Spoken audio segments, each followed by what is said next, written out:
And then there was this, I'm going to say, kind of surprise thing that came up of Metro Suburban. As I can tell you that I was adamantly against that. I mean, Okay. folks spoke very loudly against it. Lost a couple of friends over it, as a matter of fact. In getting back to basketball, it became a situation where we were going through a budget crunch, and literally JV basketball was on the chopping blocks. Now, let me take that a step further. JV basketball was gone. Remember, back in your day, you used to have junior highs, right? Correct. Transition to the middle school model, those sports were gone. Yes, they were. They got wiped away. And so then the school district came in and said, we need to have something, some type of extracurricular activity.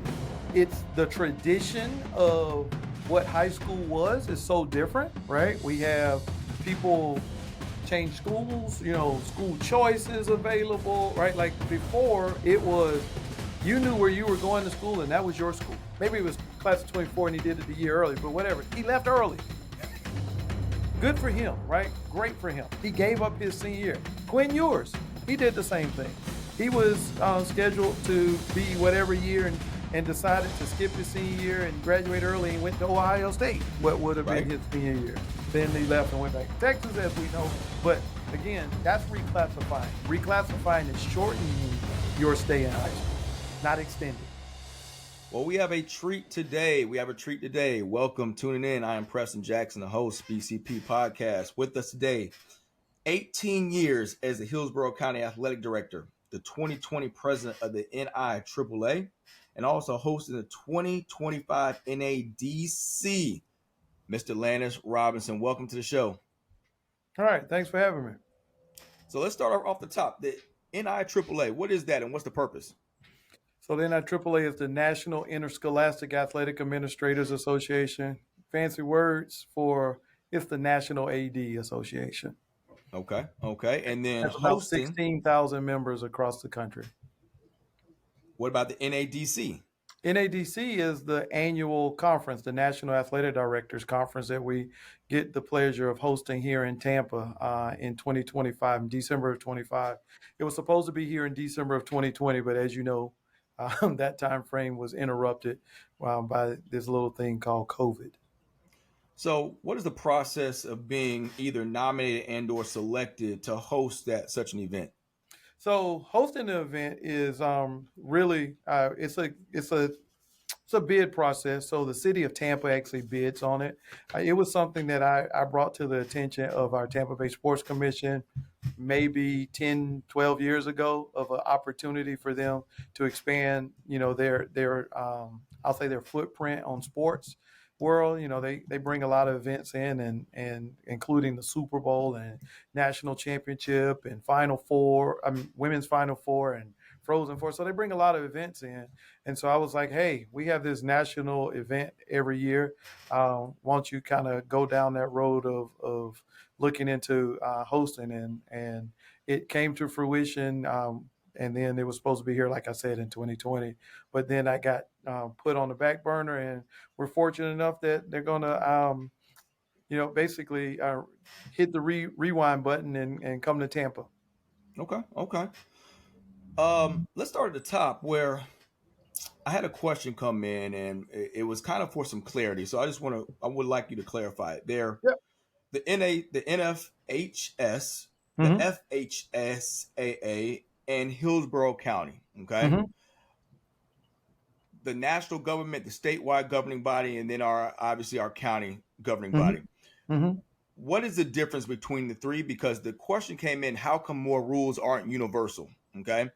Just for the layman's term, explain why there are those three different types: the national governing board, state governing board, and then what we implement in the county. Okay, so the best way to explain it is the NFHS pretty much sets the rules of the game. So if we're talking, you pick the game, they kind of set the rules. There are a few exceptions to that, like golf uses USGA rules, and tennis, and so flag football uses a different, because the NFHS doesn't produce a rule book per se for that sport. But for the most part, our team sports and even individual sports, the NFHS sets the rules for the actual games, right, or matches. Then the state association, FHSAA, they set kind of they're the governing body for the state, so that we're all playing on the same playing field, so to speak. So they're going to address things like GPA requirement and uh, the addresses, their residence and all the eligibility stuff.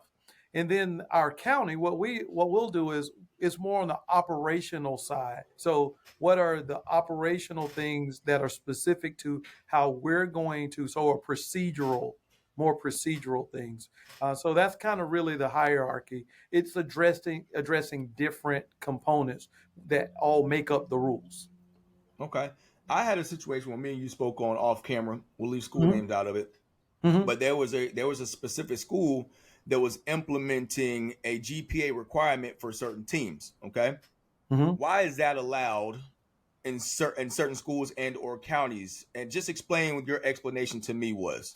So you can always, when there's a rule, you can always be more strict as a local level if you so choose. That again, if you so choose. So if the state said a GPA says the GPA is 2.0, that doesn't prohibit a school district or an individual school, let's say, if it's there's a private school, for saying 2.5 is our minimum. And then if we use the county as an example, if a particular team wants to say, you know what, we want ours to be 3.0, as long as their school administration supports it, it's allowable. You just can't go below the minimum. So those are, whenever there's something in place, those are minimums that can't be, but you can always raise the bar. Mm-hmm. Okay. Your experience nearing 20 years in this position, you've also coached at the county level. Mm-hmm. With all your experience, let's just stay at the athletic level. What has been the biggest obstacle for managing almost 30 public schools just in high school? We're not even talking about middle school. What is traditionally the biggest obstacle annually for you? Consistency, as you might imagine, right? Like having all the rules applicable across the board is always a Okay. challenge. Um, there's a lot of people with a lot of ideas, and there's a lot of misinformation. So consistency has been the biggest challenge. Just because the whispers in the hallway when people are at work or sitting in the stands, the the information being provided isn't always the most accurate, and Understood. it kind of grows legs, if you know what I mean, and continues to grow. Understood. When I was playing ball, JV would play on the same night as varsity, but it would be boys and boys. Girls used to play on an opposite night, okay, on an opposing night. Talking about basketball. Recently, talking about basketball, correct? Basketball. Mhm. Yes, sorry about that. Now this is more so of just in my experience now with basketball and lacrosse that boys and girls varsity are playing on the same nights. Okay, girls traditionally are playing after the boys. Boys are probably playing first, if I'm correct. It depends When on, did so that? we do half and half the season. So boys will Okay, play first half the season, girls will play first half the season. what went into that decision making for making the or having the boys and girls play on the same night? So interestingly enough, things go full circle, right? So before your day, it used to Mm-hmm. be the girls and boys play on the same night. Then it went to JV boys, varsity boys, talking about basketball. Okay. Lacrosse, we don't have JV lacrosse, so that's never been an issue in our 10 schools that have lacrosse. But getting back to basketball, it became a situation where we were going through a budget crunch, and literally JV basketball was on the chopping blocks. Now, let me take Mm, that a step further. JV basketball was gone, wow. and the way that I was able to salvage it was, what if we move it to Saturday?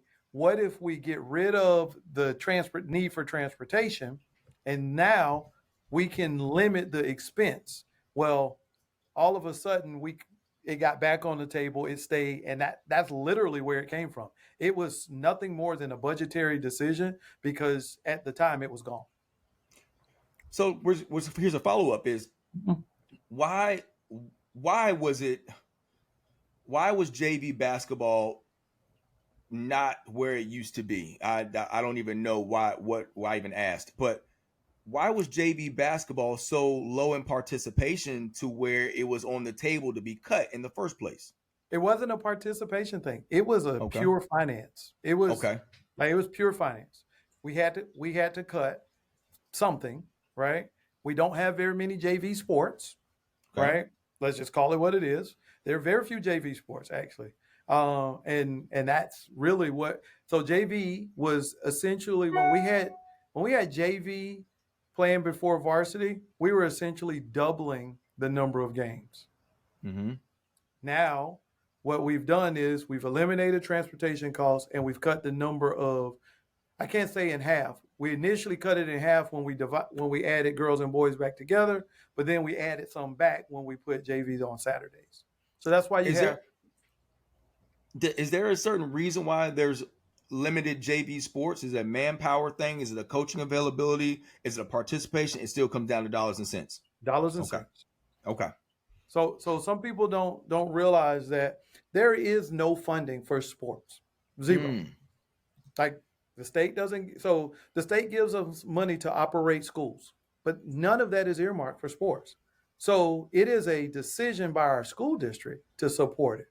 And what I think most people don't understand is that's great that they support it and we appreciate them. And I try to thank them every time.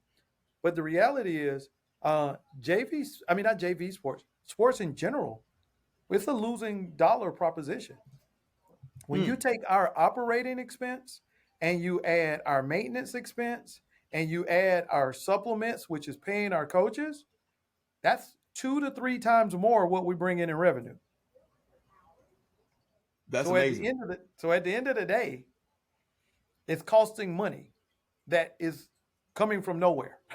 So it's always a financial like that. Most things come down to can you make the finances work? Which obviously answers the question about coaches' pay in the county and or the state in whole. Why there's not a lot of funding for coaches in the state? Well, that makes a lot of sense. Mm-hmm. What have you seen come across your desk in the way to get the Board of Education to support athletics? So it's Have there not been they don't. It's not that they don't support it. I would argue the counter. They actually Okay. do support it. It's Okay. I oftentimes say it's our best dropout prevention program that we have. Okay. Right. However, at a certain point, money is money, right? Like it doesn't grow on a tree. There's you can't just go out back and print it, right? So with all that being said, you got to take those financial considerations in. And so that's why when you start talking about what we offer, and there's a lot. I get requests all the time that let's add this, and why don't we have this, and those types of questions. It's like it's a money deal. Then there are some other considerations that come into it, facilities and which is facilities becomes potentially a money deal, but sometimes facilities is just not having space to put something else, right? And conflict, what season does it play in? We have to think about gender equity. Can't have the federal laws say that we have to be mindful of that, which means that our boys and girls numbers have to be proportionate to what their school numbers are. So there are a lot of things that go into play when you start talking about why things don't happen. It's not just a lack of support. If it were, I can promise you, if it were just a support thing, it would happen. It's just where's the money coming from? Okay. Question: where could the money come from? I don't. There's really, I mean, there's not a pot. Like I said, there's no pot of money. So unless we had money coming from Tallahassee, right? Like if money came from Tallahassee, then but there is none. And remember, our first and foremost responsibility as a school district is to educate children. Right. This having sports, I mean, I'm grateful that we have sports, but having sports is not something that any school has to have. Right. It's not a fundamental right, which is very interesting that sometimes people think it is. Playing a sport is not a fundamental right. Attending school is a fundamental right. Playing a sport is extra. It's a privilege. And that's why we have different kind of thought processes about sports. Correct. Understood. All good notes. Um, which trickles down to, and a lot of this is starting to make a lot of sense as I had these questions organized, but just starting at the top and see how that trickle down effect brings a lot of light. It sheds a lot of light on some situations. So now we got a middle school question. Okay. Mm-hmm. Middle school seasons much shorter than obviously high school seasons. Mm-hmm. They're maybe even a third. Okay. With all the answers that you just gave, it sounds like it could be a financial issue. Are they prioritized? Are middle school sports prioritized? Depends on what you're considering a priority. So Okay. let me give you a little bit of a history lesson. So remember back in your day, you used to have junior highs, right? Correct. So when we transitioned and at this during this time I was still a teacher and a coach. And Okay. when we transitioned to the middle school model, those sports were gone. Yes, Absolutely. they were. They got wiped away. And so then the school district came in and said, we need to have some type of extracurricular activity, but comes down to money, right? Mm-hmm. And so that was done with a very limited amount of budget made available for it to have something. It is not meant to be a developmental feed into high school. It is simply if you actually look it up on our website or anything like that, we don't even call it interscholastic. We call it extramural. Okay. Right? What does that remind you of? So What?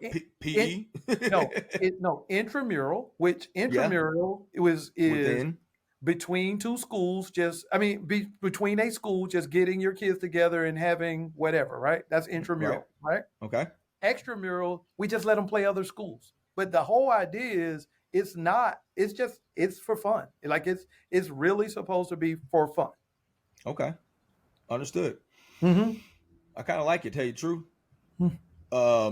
Now, the longer we've had it, guess what has happened? We've turned it's supposed to be for fun, and now it's about the competition, right? And now we have county championships because that's what the schools kept begging us for, right?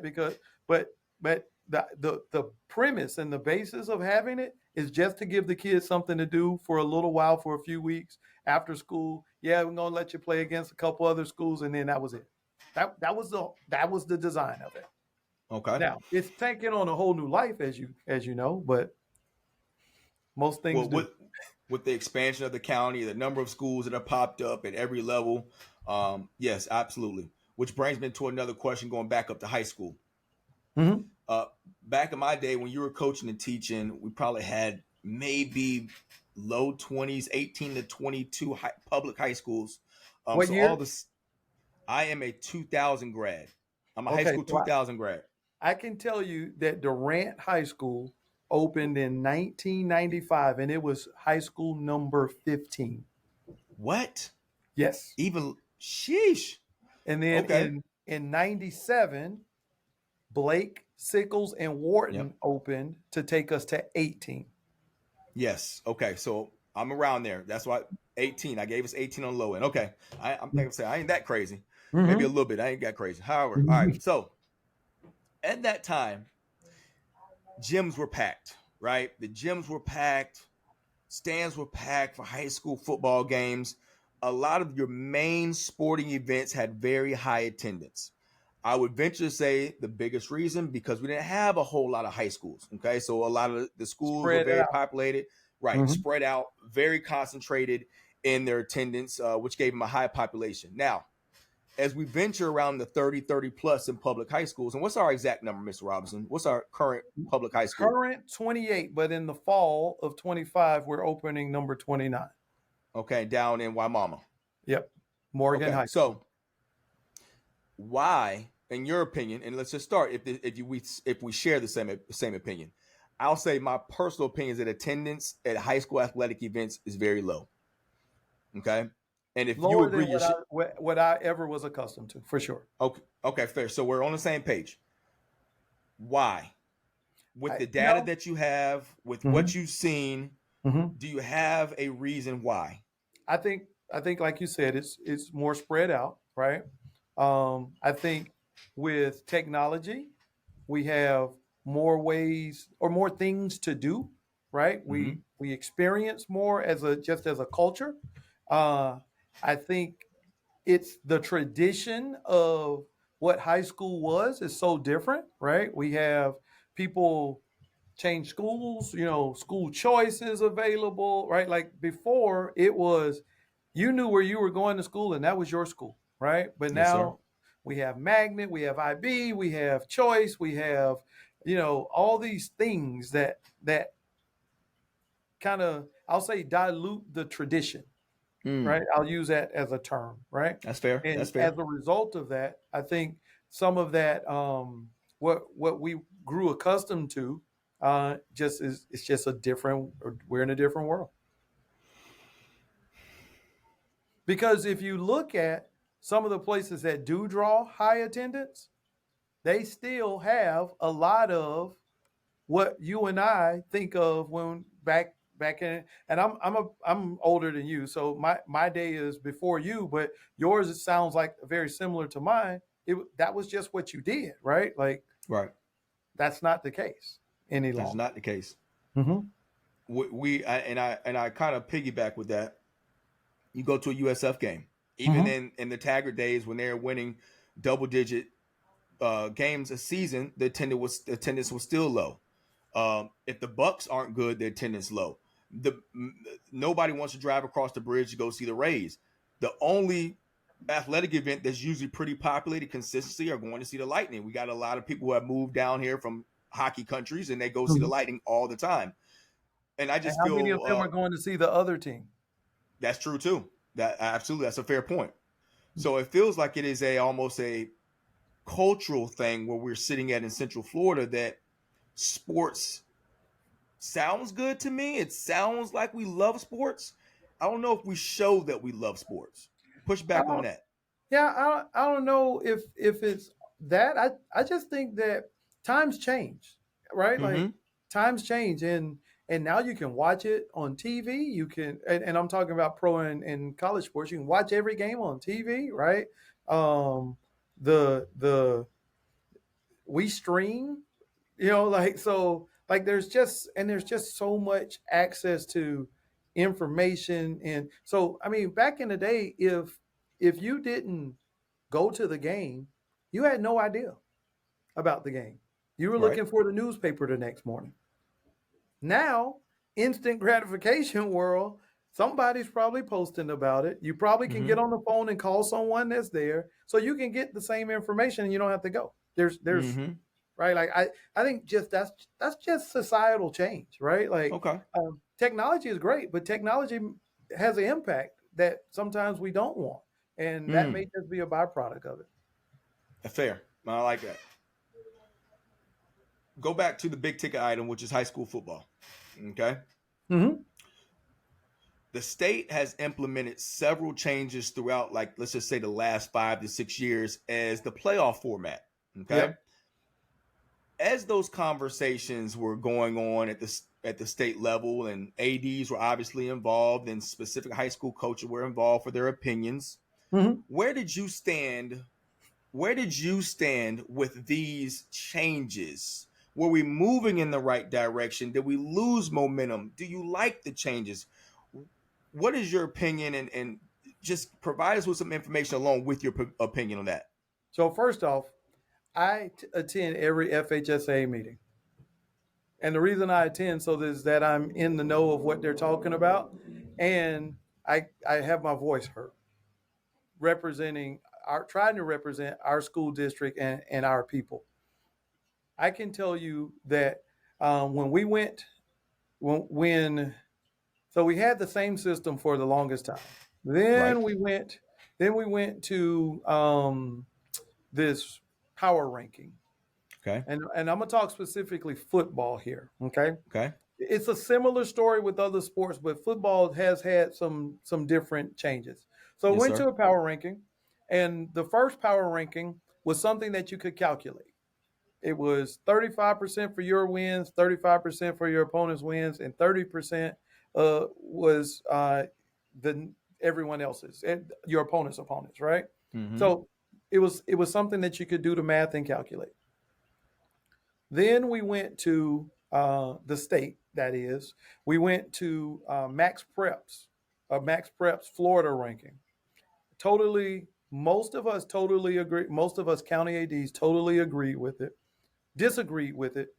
And let me make sure I say it, disagreed with going to that because the fact that you couldn't calculate it, and Max Preps has they have their own formula that they will not share, right? They call it a Correct. proprietary thing. They will Right. not share that formula. So to me, that's a flaw in the system when I can't calculate my team's number, right? Right. Right. So didn't agree with that. And then we stuck with that. And and it was interesting because the other team sports, they had the max they had the max preps where you couldn't calculate it, and football had the one that you could. And football changed to the one where you couldn't calculate. Like that made no sense. It seemed to me personally that the other sports should have switched to one where we could calculate, not Okay. not the other way. But neither here nor there, that happened.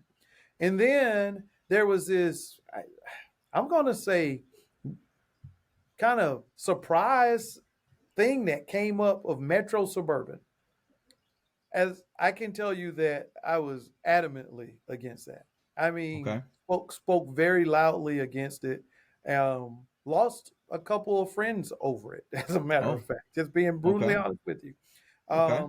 And it was simply because there were there were some folks in the state of Florida, football coaches, that pushed this agenda, and the agenda appeared to be uh, to avoid certain teams winning all the time.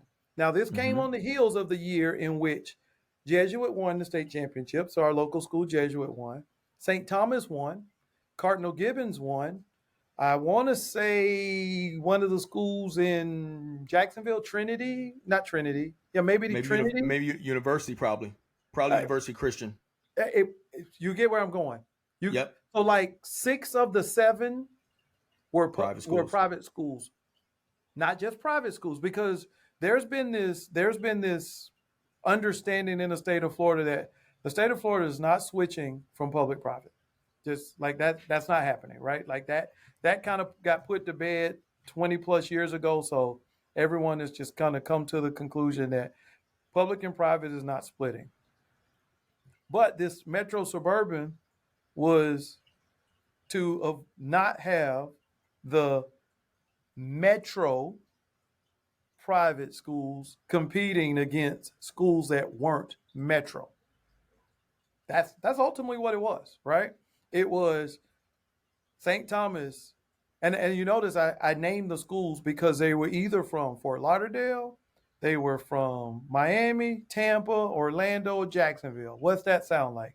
Yeah. Metro, right? Absolutely. So the way to get away from having to play the private schools was, in my opinion, guised as Metro Suburban. But it really wasn't the public schools in the metro area. It was the private schools in the metro area that they seem to be trying to not have to compete against. Interesting. So, Interesting. so let's fast forward. That lasted 2 years. Yep. And it kind of got brought up in a hurry, right? And there was some misinformation, I think, in the process. The at the FHSA meeting, they said that coaches were polled and that coaches wanted it. Well, in doing some of our own research, some of us from sections 3 and 4, which is the southern part of the state, went back and talked to our coaches, and they had never been polled. Mm.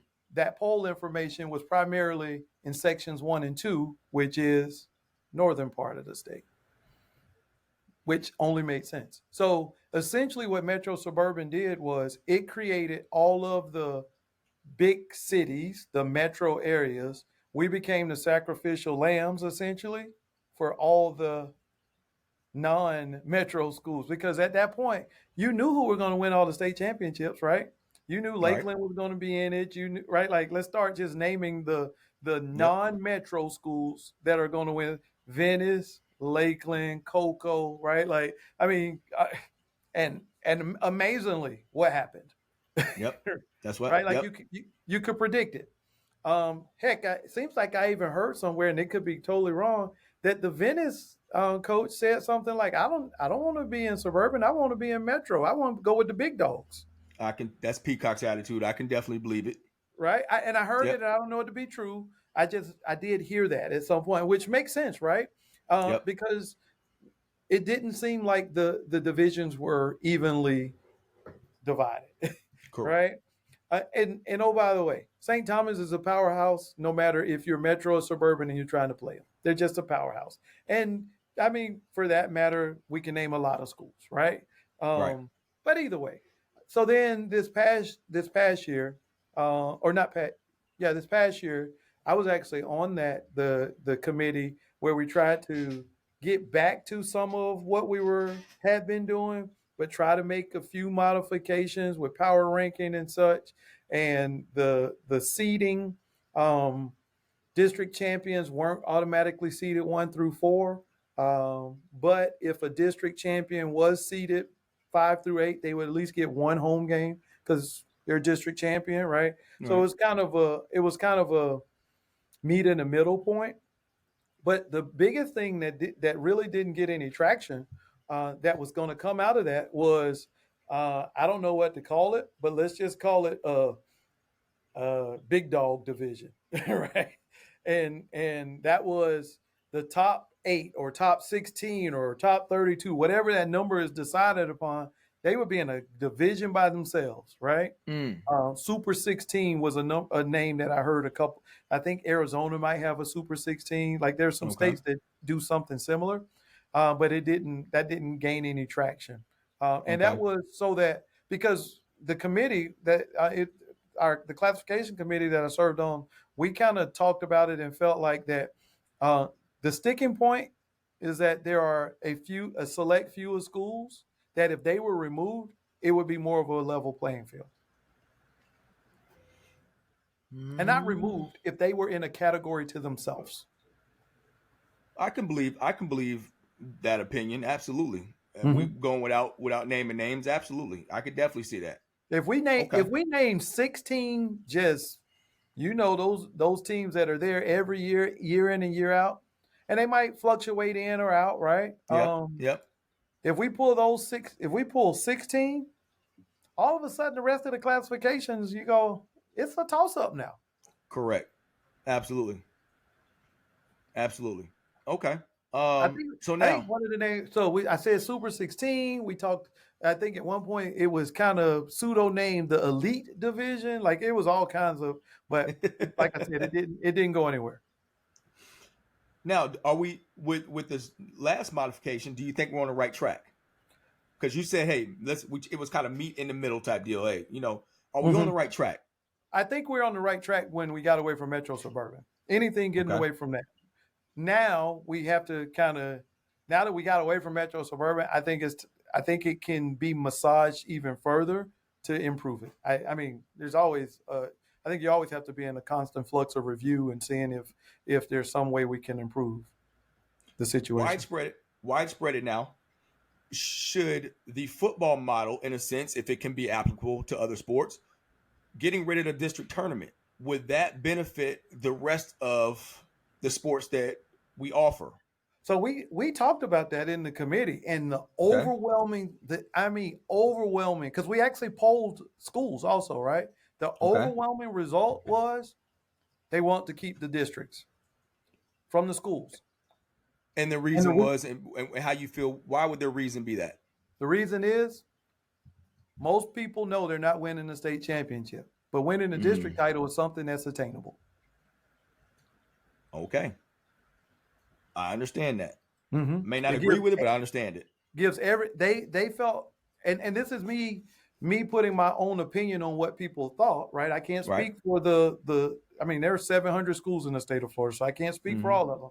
But the response that we kind of, through that when we had committee discussions was that it at least is something that everybody can play for.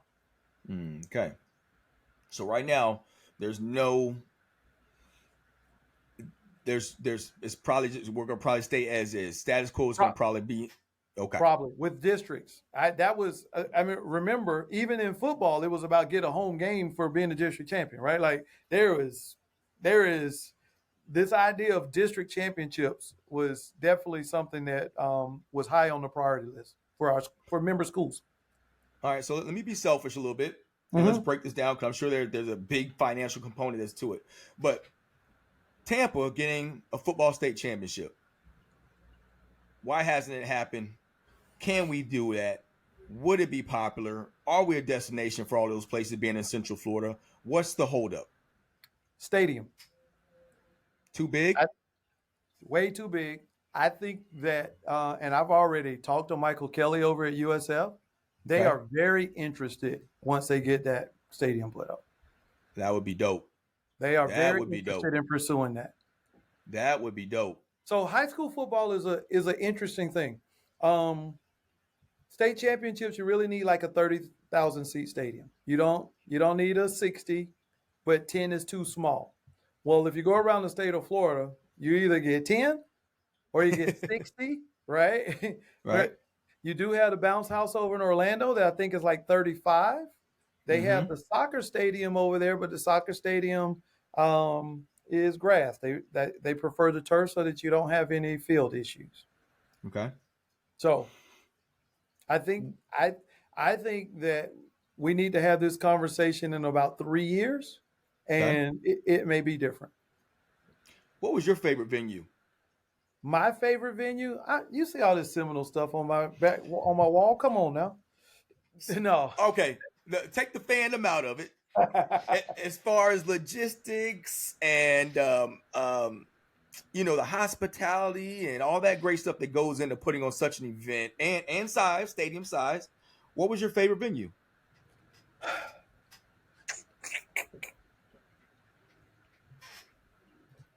Because of location, primarily, I'm gonna say the Citrus Bowl, but yeah, there's some drawbacks to that too. Daytona was too small, Gainesville was too big, Tallahassee was too big. When it went down to Miami, it was interesting. I didn't go this past year. So I haven't been to FIU. But when it was at what's it called, Hard Rock now. When it was, I think it was Joe Robbie back then, or Pro Player, or whatever it was called back then, right? When it was there, some Miami teams played in it, and they had a lot of people there, but also probably had one of the most, I'll say, iconic games to be played. That Lakeland St. Thomas game was played down there. Mm-hmm. Has there been an impact on athletics, public and or private, if you know, with the increasing number of homeschool kids? Has there been? Say that one more time. Has there been an impact on participation numbers with the increasing number of homeschool kids? I don't think so. I will say that we have more homeschool kids participating for sure. Okay. But I wouldn't say it's an impact. I think those kids are just choosing the option for their educational component to be homeschooled. And then they get some freedoms and some flexibilities that come with it, right? Right. I wouldn't say that it has increased or decreased the participation. I think those kids will participate regardless. Listen, we have so many different types of students now, right? We have charter school. We have home ed. We have full-time Florida virtual. We have part-time Florida virtual. We have special schools, right? So there are so many different private, non-member private schools, member private schools. There's lots of different, and then oh by the way, public schools. Right. All right. So when I thought I knew, well, me and you we've had tons of conversations over the years, but Mhm. let's see if anything has changed. All right. Okay. So when it comes to scheduling for football, Mhm. at one point when I did know, there was a tier system that I was a big fan of, the tier system and how teams moved up in the tier system. Still Okay. do that. Okay. So go. You take the floor. Explain to those at home what is the Hillsborough County tier system. Okay, so essentially, when I first got this job, the schedule was being done, and it was mostly geographic. And you know, sometimes geography doesn't mean for fair competition. So, kind of instituted this tiered system because I personally do the football schedule. So yeah, I'm the bad guy. You don't like the football schedule, I'm the person that does it. No one else does it, right? Um, and I don't mind that because I know what I'm doing is fair for 28 schools. I don't look at it on an individual school basis. It is the same process for all 28, soon to be 29 schools. And Mm-hmm. here's what it is. You have your district games. Those are games that you have to play, right? So you have your district games, and we put those on the schedule first. Most schools will have 3 or 4 district opponents, depending on how many schools are in their district. So once I have those games on the schedule, then the next step is I look at a tiered system. And that tiered system is essentially taking 2 years worth of data, looking at the success of the team, looking at their power rankings. And it's literally that. The top tier are the highest 9 power ranked rankings of our 28 schools. So the highest 9. And then the middle 10 are the tier 2. And then the bottom 9 are tier 3.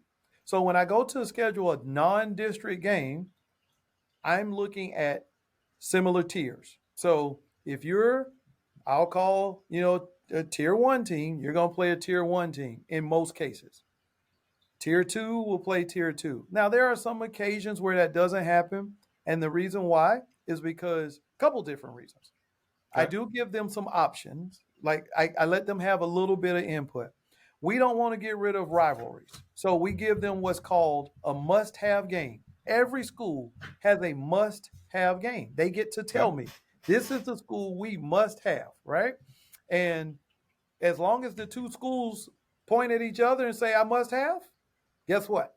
Game shows up on the schedule. Now, Okay. sometimes one school points at me and I'm pointing over at somebody else. Well, that's not a must have if y'all can't even agree on it. So Right. that there's no guarantee there. And then the other thing that I need to talk about outside of the tier is something that we did new this past football season in 2024. We told them because they requested the ability to play somebody outside of the school district, a game that they could have control over who the opponent was. Okay. I said, no problem. But if you're going to ask to get something, you have to be willing to give up something. And Okay. the give up was give up a spring jamboree and you Mm-hmm. get this out of county opponent. Right. 22 of the 28 schools agreed to do that. That was their choice. They could have either or. They basically got to pick. And that out of county opponent could be anywhere in the state of Florida. So if you want to go to Miami, go to Miami. As long as you have a 2-year contract, they come back to you the next year. You want to go to Jacksonville? Go to Jacksonville, right? Like pretty easy and concrete, right? So Right. you have the district games. Let's say 3 to 4 games are district games. You have the must-have game, which I don't care what tier that is. That's your rivalry games. When I think about South Tampa, Plant Robinson. I think of New Tampa. That's Wharton Freedom. I think of Steinbrenner Sickles, right? Like Bloomingdale Newsom. If they're not, because they have to pick it because even though they might be in the same tier, that doesn't mean that they get the game, right? So Right. they have to pick their must-have. Then they get that out of county thing, and I limit them to weeks 1, 2, or 3. Okay. So there's 3 to 4 district games. You got the must-have game. You have You have the out of county opponent.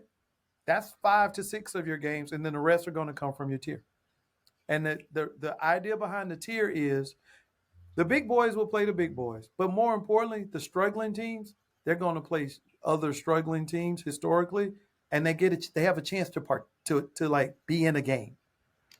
Who has been an excellent example of the tier system working that started at the bottom and kind of rose up the ranks? I will use probably Chamberlain. So Okay. Chamberlain was at one point a big dog. They had a couple struggling years. They dropped down to tier 3. In tier 3, they had a little bit of success, and now they're up to tier 2. Now, if they continue having success, they'll go up to tier 1. So it's not meant for them to get in a tier and they stay there forever, right? Like it kind of is going to fluctuate depending on the on-field success.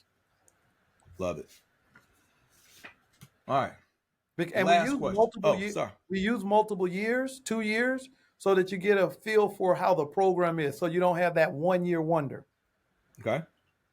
Because we've had some of that too. I think of Bloomingdale. They made it all the way to the state semifinals, and then the years before that, I think they were around 500, and since then they've been struggling to get to 500. Well, like so that 13 in 1 year or whatever it was that year, right? And then you balance that out with a 2 and 8 year the next year. Maybe they're not a tier 1 team, right? So they might settle somewhere in the tier 2, perhaps. Got to excuse my ignorance on this. This could be something that you have been hearing about for years. Reclassifications. Okay.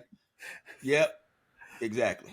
I'm gonna laugh at it because it's funny that that people use the term, right? So, and it's a very simple answer. You can reclassify when you are reducing the number of years you stay. You cannot reclassify and add a year because you only have 4 years to play high school sports. Mm-hmm. So if you want to go from 4 to 3 years, knock yourself out. Okay. Feel free. Graduate early. No problem. Oh, by the way, when have we ever stopped anyone from graduating early? Right? Right. But you have 4 years. If you try to extend it to 5, now you're just old. Okay, fair enough. No reason to go any further. It's pretty clear cut. It is amazing the number of times I've heard that over the last. That's a 2-year thing, and it all started when that the kid down in Miami, he reclassified. Like it was a local kid, right? He not a local kid, a state. By local I mean state. He reclassified, and all of a sudden he was in the class of 25, and all of it is Ruben Bain, I think is the guy's name, right? D lineman in Miami.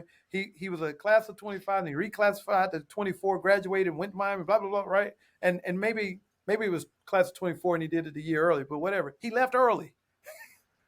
Good for him, right? Great for him. He gave up his senior year. Quinn Ewers, he did the same thing. He was scheduled to be whatever year and decided to skip his senior year and graduate early and went to Ohio State, what would have been his senior year. Then he left and went back to Texas, as we know. But again, that's reclassifying. Reclassifying is shortening your stay in high school, not extending. Last question. This has been fantastic and informative, insightful, as I expected to be. You had a very big impact on, let's just say, either the county accepting 7-on-7, allowing 7-on-7 for the high schools, okay? For the high schools to participate in the off season in 7-on-7. As you've seen, or let me back up. What have you seen with the expansion of the non-high school 7-on-7 leagues and participation versus the high school focused 7-on-7? So I think there are benefits and there are drawbacks. That's to everything, but particularly adding 7-on-7. Actually, I'm not just 7. Adding off season to Hillsborough County is a pride point for me within my career. Was able to do that. Actually, it was at the conclusion of my very first year in this job is when we started. So that's how long ago we started that, right? And it was a Okay. thing that was from my coaching days, right? We couldn't do anything, and I'm like, come on, why can't we? The Right. FHSAA made some allowances, and when we hopped on it, and we've been doing it ever since. But having said that, those non-school teams, there are benefits. Some of those programs and teams, they take kids on college visits, and they get them a lot of exposure and all those types of things, which are great. But then there are some negative things that come out of it sometimes as well, which is we have the unfortunate incidences at events, right? Because it's not Right. supervised, it's not controlled like, say, a school event would be, right? Right. You're not playing for your school, so there's no real potential impact on you outside of law, if it's Mm-hmm. called, right? Um, then the other thing is you get the shopping kids around, and by shopping, y'all know what I mean by shopping, right?